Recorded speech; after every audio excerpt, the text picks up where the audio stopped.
White people in North America live in a society that is deeply separate and unequal by race, and white people are the beneficiaries of that separation and inequality. For the next few minutes, I want to talk to you about critical race theory. Not so much whether or not systemic racism exists in our country, but whether or not you believe that I would be qualified to speak about it. This book, White Fragility, was written by a lady named Robin DiAngelo, who, by the way, is white.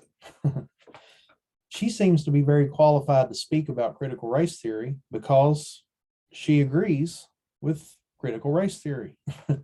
I've noticed a trend about this. I am pretty much certain that as long as you're willing to criticize the moral and ethical foundations in which the United States of America have been founded on, when you are willing to go along with the party line that says that racism does in fact exist, and specifically systemic racism does in fact exist, you are more than qualified to talk about this subject. It is only when you come from a conservative perspective that you are not qualified to talk about this subject. And that baffles me because it seems to me that that's pretty much anti-intellectual. Those types of people are totally all but silenced. I mean, in some ways they are totally silenced, or as we use the word today, canceled. And it's baffled me here lately, because I noticed that even myself, I was caught up in this just a little bit, thinking like, what could I say about this to be that could be of any value? What could I say about this? Because here I am, a white person from the South who is a conservative, who is a Christian, and I would just be shouted at and knocked down. But you know, it just kind of hit me the other day. It's like, wait a minute, because I am those things, that means I am more than qualified to talk about systemic racism because I can talk about it from my perspective. And from my perspective, I do not believe that systemic racism exists. I do, however, believe that there are people in this country that are obviously racist. I mean, to say that racism does not exist would be a gross statement. I mean, there is obviously racism. I mean, racism is just it's just a fact. I mean, it does exist, but does it exist on a systemic level? That is, does it exist in the sense that every person of one certain race is inherently racist from birth? You cannot help it. That I seriously doubt. And all I'm asking you to do as a listener is I'd like you to comment, like and subscribe to the channel, because I'm going to open up this discussion and I'm going to see where it goes. This is not going to be the only video I ever do on this, because I want to open up the discussion. I want to talk about it. I want to contribute to it. I've been silent about this, I think, far too long. And I'm realizing that there are valuable things that could be said here to probably bring some clarity. I want to be right in this, and I want to grow as a person through this, and I want to understand these things. At the same time, one thing I do not feel like I have the capability of doing, because it would be lying, is to apologize for being racist, because I'm not. I am not racist at all. I mean, somebody who is you may or may not know this about me, but I've played music for many, many years, and my favorite kinds of music are often made by Black artists, and I've always appreciated R&B drummers, jazz drummers, funk drummers, which I feel like the apex of the climax of the drumming, the percussion world is dominated by African American and African origin musicians, period.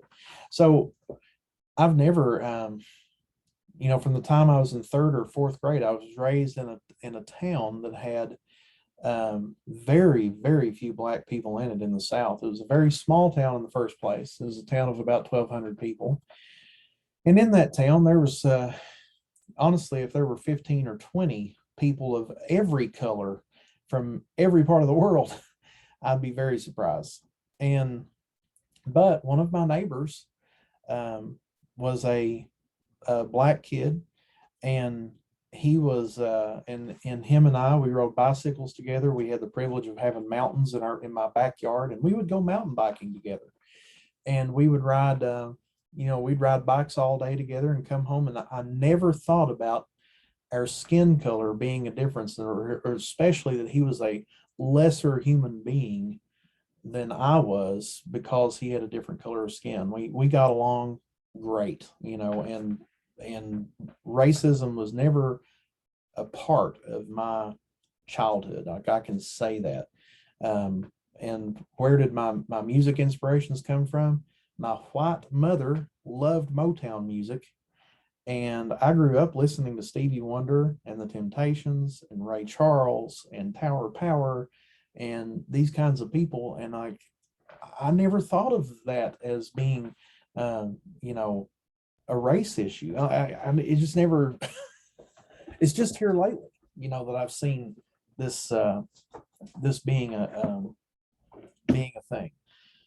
And on into my young adult life, though I don't hold these convictions anymore. I used to be very liberal in my mindset. I'm very conservative now, but I used to be very liberal, and I worked for. Now, I don't want to say I worked. I don't want to say I was an employee, but I was a volunteer for the Obama campaign. I was for a short stint. I was a president of the College Democrats on my campus when I was at a state university back in Kentucky. I was very excited to see in '08. I was very excited to see a black president come through. I only tell you to come into office, and I looked at that as just like a historical milestone. And I'm only saying that not to build my race credentials or anything like that. I'm only saying that it's just like, from my perspective, I've never seen, I have never, as a white person, seen any black person as a lesser human being because of their skin color.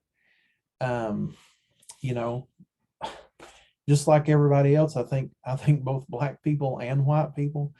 I grew up watching things like In Living Color and black comedians, and black comedians made fun of white people and had their racist jokes, if you want to call them that, like race jokes. And white people have race jokes, and of course we joke about those things, and that's part of just comedy. Comedy itself is irony. But have I ever thought of black people being a lesser human? Like Darwin did, or Hitler would have, or anything like that? Absolutely not. I've never philosophically thought that. There's no way I would ever draw that conclusion, because I've always appreciated people of different cultures. I've realized that there are obvious differences, but I've never been racist. It almost sounds like a broken record, because I feel like probably a lot of people of my racial Caucasian persuasion have said things like that here lately. But honestly, if I have a voice at all in this culture, I just want to put that out there and just say, systemic racism, I just can't wrap my head around it. I can't see it existing. And there's a lot of people out there that would say that I'm blind and blinded by my white privilege and all of these things, and don't understand their personal experiences. And I try to. I try to understand that, man, there's been people that have been done wrong because of the color of their skin. And I think that happens on both sides, but on both sides of that fence. I know there's been there's been I've been called names because of the color of my skin before, and I'm sure other people have been called names and people said mean things and done things to hurt them. And I'm not invalidating that experience for anybody, but to say that the solution is to say that all white people are racist, I cannot see that holding any logical water at all. And that's where I'm at with it. And you're welcome in the comment section to blow this up. You're welcome to disagree with me. I want to hear your perspective because I'm not afraid to dialogue with somebody from a different perspective. So please let your opinions fly.